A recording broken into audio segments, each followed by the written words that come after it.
என் அன்பு குழந்தையே, காயப்பட்ட உன்னுடைய இதயத்திற்கு என்னுடைய ஆறுதல் வார்த்தைகள் மருந்தாக இருக்கும். இதை முழுமையாக கேள்.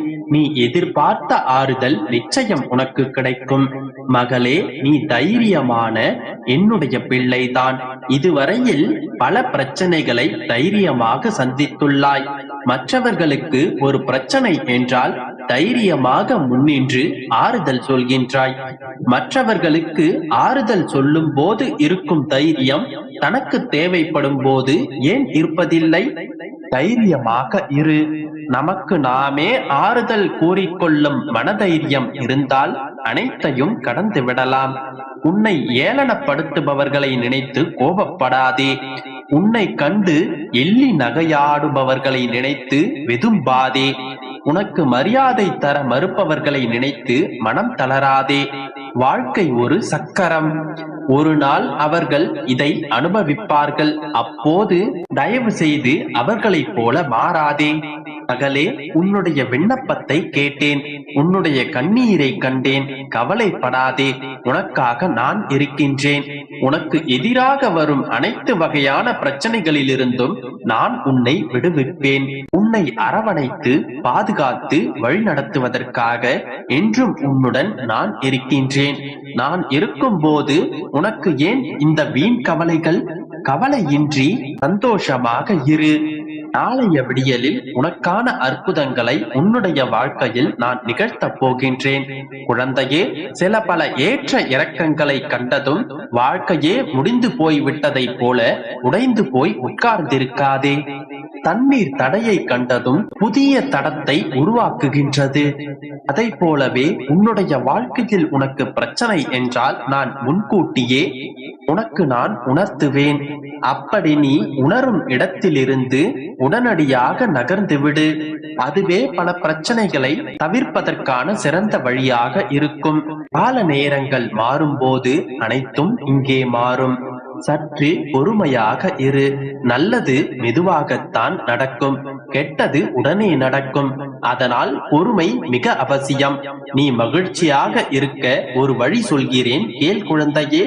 இயற்கையை விட பேரதிசயம் வேறெதுவும் இல்லை. இயற்கையோடு இணைந்து வாழ முயற்சி செய். உன்னுடைய வாழ்க்கை புத்துணர்ச்சியோடு இருக்கும். அதே போல உன்னுடைய வாழ்க்கையை விட அற்புதமானது எதுவும் இல்லை. அதை ஒவ்வொரு நொடியும் அனுபவித்து வாழ். உன்னுடைய வாழ்க்கை வரமாகும். நம்பிக்கையோடு இரு, நல்லதே நடக்கும். என் குழந்தையே, உன்னுடைய மனம் சரியில்லை என்றால் கொஞ்ச நேரம் தனிமையில் இரு. பிரச்சனைகளுக்கு என்ன காரணம் என்று தேடு. ஆனால் யாரிடமும் ஆறுதலை மட்டும் தேடி போகாதே. உனக்காக என்றும் எப்போதும் எந்த இடத்திலும் நான் இருப்பேன். ஆறுதல் தேடி அதிகம் ஓடாதே. உன்னிடத்தில் இருக்கும் அனைத்து பிரச்சனைகளையும் கதையாக கேட்டுக்கொண்டு உன்னிடத்தில் இருக்கும் கொஞ்ச நிம்மதியை கூட பறித்து நடுத்தெருவில் உன்னை விட்டு விடுவார்கள். யாரையும் நம்பி உன்னுடைய வாழ்க்கையின் ரகசியத்தை சொல்லிவிடாதே. பிரச்சனைக்கு சிறந்த ஆயுதம் பொறுமை மட்டும்தான். பொறுமை அனைத்திற்கும் பதில் தரும். அதற்கு கால தாமதம் ஆகும், ஆனால் ஒருபோதும் தோற்று போகாது. உன்னை வெறுத்து ஒதுக்கும் ஒருவரிடம் தலை நிமிர்த்தி சொல், என்னை போல் உன்னை நேசிக்க இனி ஒருவரும் உனக்காக வரப்போவதில்லை என்று. இல்லையே, நீ செல்லும் பாதையில் ஒரு சில இடங்களில் மயங்கி நிற்பாய், ஒரு சில இடங்களில் தயங்கி நிற்பாய், சில இடத்தில் குழம்பி நிற்பாய். தெளிவும் துணிவும் இருந்தால் மட்டுமே பாதையை உன்னால் கடந்து விட முடியும். நீ செய்யும் தவறுகள் என்னவென்று தெரியுமா? காரணமின்றி அன்பு வைப்பது. நீ செய்யும் 3 தவறு என்னவென்று தெரியுமா? காரணமின்றி அன்பு வைப்பது முதல் தவறு. எல்லோரிடத்திலும் உண்மையாக இருப்பது நீ செய்யும் 2ஆம் தவறு. உன்னை போல் மற்றவர்களும் இருப்பார்கள் என்று நினைப்பது 3ஆம் தவறு. பிறருடைய எண்ணங்களையும் அவர்களையும் பற்றி அறிந்து செயல்பட முயற்சி செய். மகளே, வாழ்க்கையில் உனக்கு பிரச்சனைகள் வருவது உன்னை அழிப்பதற்காக அல்ல, உன்னுள் இருக்கும் திறமைகளை வெளிக்கொண்டு வருவதற்காகத்தான். எண்ணங்கள் எப்படி இருக்கின்றதோ அதனை போலவே உன்னுடைய எதிர்காலம் அமையும். நீ சொல்லும் ஒவ்வொரு பொய்யும் உன்னை ஒரு நாள் தலை குனிய வைக்கும். அன்று புரியும் நீ ஏமாற்றியது அவர்களையல்ல, உன்னையே என்று. உண்மையான உறவுகளுக்கு விட்டு கொடு, ஏனென்றால் அது பாசம். உறவு என்ற பெயரில் உன்னை ஏமாற்றிக் கொண்டிருப்பவர்களை விட்டு விடு, ஏனென்றால் அது வேஷம். மகளே, நிலவுக்கும் கூட அமாவாசை என்கின்ற ஒரு நாள் விடுமுறை உண்டு.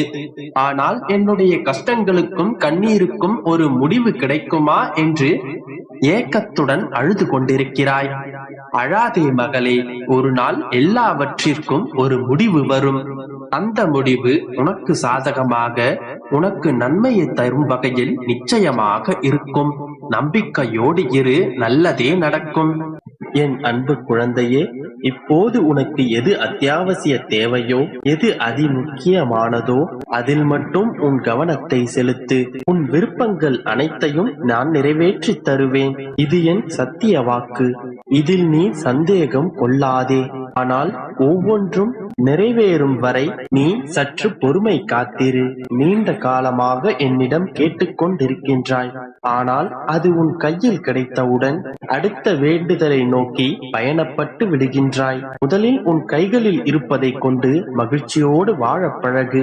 அதற்கு நன்றி கூறிக்கொண்டிரு. உன் வேண்டுதல் பலித்து விட்டது என்று சந்தோஷம் கொள். சிறிது காலமேனும் உன் வேண்டுதல் நிறைவேறி விட்டதென சந்தோஷமாகவும் அமைதியாகவும் வாழ கற்றுக்கொள். உன் தேவைகள் அனைத்தையும் நான் நிறைவேற்றி வைப்பேன்தான். ஆனாலும் அதற்கென்று அடுத்தடுத்த வேண்டுதல்களை அடுக்கிக் கொண்டிருந்தால் எல்லாவற்றிற்கும் ஒரு காரண காரியமும் நேர காலமும் இருக்கின்றதல்லவா? அதுவரை உனக்கு விருப்பம் இருந்தாலும் இல்லாவிட்டாலும் காத்திருக்கத்தான் வேண்டும். சில எண்ணங்கள் நிறைவேறவில்லை என்றால் உன் வாழ்க்கை முடிவடைந்து விடாது. ஏதேனும் ஒரு காரணத்திற்காக நான் காப்பாற்றிக் கொண்டிருக்கிறேன் என்று மகிழ்ச்சி கொள். என் மீதான நம்பிக்கையை வலுப்படுத்திக் கொள். அங்கனம் செய்வாய் எனில் உன் பல எண்ணங்கள் நிறைவேறுவதை நீ கண்கூட காண்பாய்.